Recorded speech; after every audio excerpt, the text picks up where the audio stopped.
We're going to create a simple scene where the cat and the horse will start off screen, they'll come on screen, and the main thing we're going to learn is how to sequence different events. So first of all, we're going to get the cat to go off screen. It's pretty hard to get the cat off screen, just so you know. You can push the cat pretty far, but to actually get it so like not even a whisker is showing is pretty difficult. So I like to use the hide and show commands in Scratch. So if you go to looks, I'll show you, no pun intended, we got, whoa, magnifier, out of there. We got show and hide. It's exactly what it sounds like. You can make them invisible or make them reappear.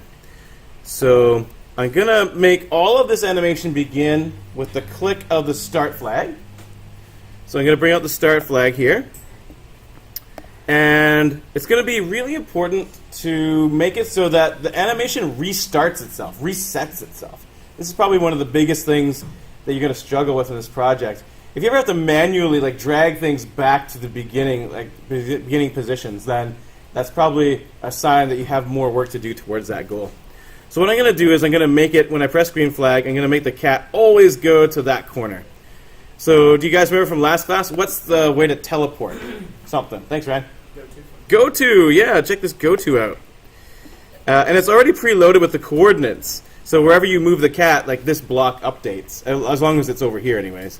And then, so those coordinates are locked and loaded. So if my cat ends up over here, when I press green flag, it'll start over again over in that corner.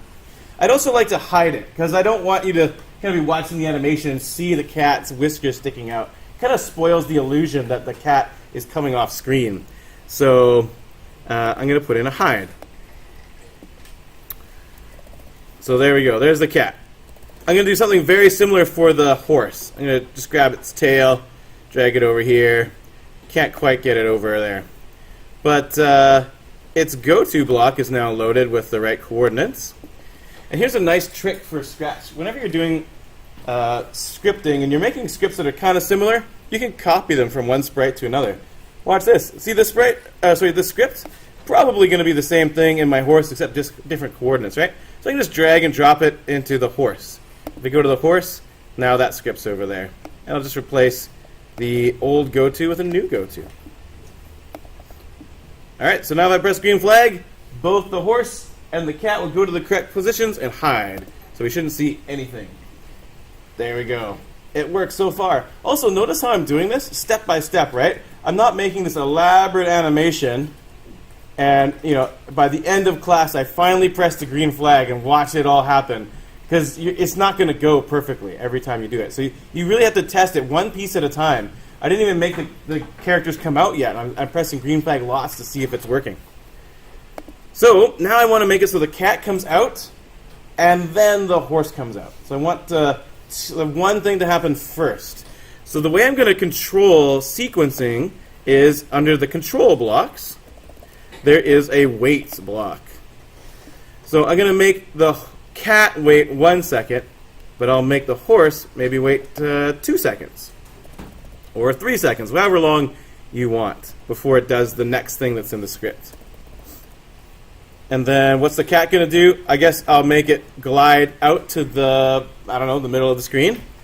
So I'll use a glide. And we learned that glides they're not teleports. They do go to a XY coordinate, but they animate the character moving through that space. So you see them glide along. It doesn't mean they walk or animate their bodies or anything, but it does mean that they sort of you see them kind of traveling that distance. And the amount of time that you put in here is how long it takes them to go across. So although it's a time, it's also a speed.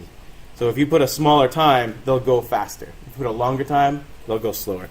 I'll just leave it at 1 second, and I'll send it to minus 100 or something, and 0. Oops, I activated it by accident.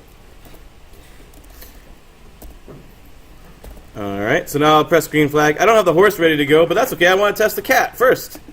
Let's see. It'll wait a second, and then, hey, it didn't work. What happened? What did I do wrong? What do you think? Ryan? You don't have the show. Yeah, it's still hidden. And this is the kind of problem solving you're going to have to do. You'll press green flag, and it won't do what you want to do, and then you'll have to go back to your script and just read it through. you're welcome to put up your hand anytime during class to ask a question, but it will get busy. Lots of people will be sort of asking questions as we go. So what you can do while you're waiting for me to come over is to kind of look through your script and just kind of think about kind of what's missing and just do your best. Obviously, it's going to be hard at first, but I bet a lot of people will solve their own problems slowly, especially if you use this help over here. So if you're like, how come it's not showing? Maybe go over to blocks and go to the looks block and start reading about the hide block and see what that's all about. And you can find out more information. And you even see an example. Oh, look, there's a show block. Oh, that's what I'm missing. And you can really help yourself in a lot of ways. That doesn't mean you shouldn't ask questions. It just means you should, before you ask a question, just see what you can do about it. So I'll put in that show block now, and we'll try it again. Press the green flag. And yeah, it slides out from the side now. And if I press it again, the whole animation should start again from the beginning. I don't have to drag the cat back to its position. It's got its reset stuff built into that script. So the horse also needs a show and a glide. So we'll make that glide out. We'll go to 100, 0. And you'll notice something kind of funny here. The horse will be walking backwards. And, that's probably not the best conversation posture to assume. So you might wonder, well, how do you flip a character? And there's actually quite a few ways to flip a character in Scratch. I don't know which one is the best one to show you. If you go to the costumes, you could flip all the costumes. There is a flip button when you're editing different sprites. You can flip it left and right. But you have to do that for every single costume. You can also rotate your horse. And this will look silly at first. But I can manually rotate the horse and click and drag it so it's facing the other way. But you'll notice we have another problem now. Now the horse is upside down if I rotate it. So there's a third option. So when you're rotating, you can actually affect its rotation style. So the default is it just turns 180 degrees, or sorry, 360 degrees as you rotate it. It'll literally physically rotate around. But then there's also flip left-right. And flip left-right means as you rotate, it doesn't do any rotating. It'll just suddenly flip to the other direction as you change the direction. So watch what happens as I bring it around. Nothing's happening, and all of a sudden, bam, it flipped. So I think that's probably the best way because all the costumes also flip. If I switch costumes, they're flipped as well. And then I can make it flip back. So if I wanted them to walk off stage, it's really easy to then have it rotate out of there and then walk away. So a great great piece of code for pointing in directions.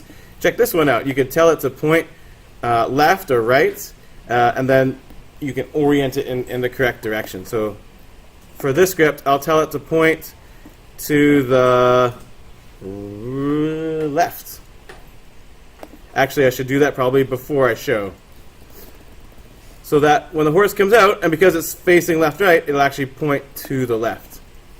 So out comes the horse now, facing the right direction, and then they could have a conversation. And again, I would just space that out with waits. So to make sure the cat talks first, I would put in something like say, hello or whatever it is I want to say.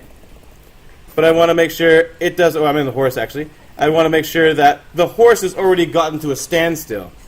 So it takes the horse 4 seconds from hide to get to a standstill, right? 3 seconds of waiting, 1 second of gliding. Over in the cat's done after 2 seconds, right? It's got 1 second of waiting and 1 second of gliding. So if I want it to talk as soon as the horse gets there, I need to wait another 2 seconds to make the waits and glide times all work out. So I'll put in another wait. I'll wait for 2 seconds, and then I'll say hello. And then the horse, it's got to wait for the cat to finish saying hello.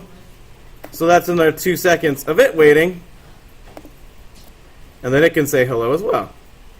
So I'll just run that. And you see that I'm just kind of organizing things with waits. So the cat says hello, and then the horse says hello. They're sort of kind of separated. So that's an example of how you can sort of sequence events in Scratch. Some tips about movement and orienting your sprites, and it's a bit of inspiration for you to get started with that. So maybe you want to make the letters of your name come out. Or maybe you're doing, I don't know, like a League of Legends game, and you want the background to be the jungle, and you want your character sprites to move around in the jungle or something. They come out from the sides. It's the same code, really. It just depends on what sort of trappings you want to put on top of it. Maybe I saw, who was playing Clash Royale this morning? Carl, maybe. Was it you? I can't remember. Someone was playing Clash Royale before class started. Like, you could totally make, like, if you downloaded a picture of Clash Royale, you could make, the characters come out, but then they could, like, instead of playing the game, they could, like, pull out the letters of your name or something and stick them into the world. You name it. The creativity, that's sort of going to be your job to come up with the cool ideas. But if you're having trouble coming up with a theme, I'm going to be wandering around today, and you can just tell me, and I'll help you out. Okay, thanks, everybody. We'll stop the video.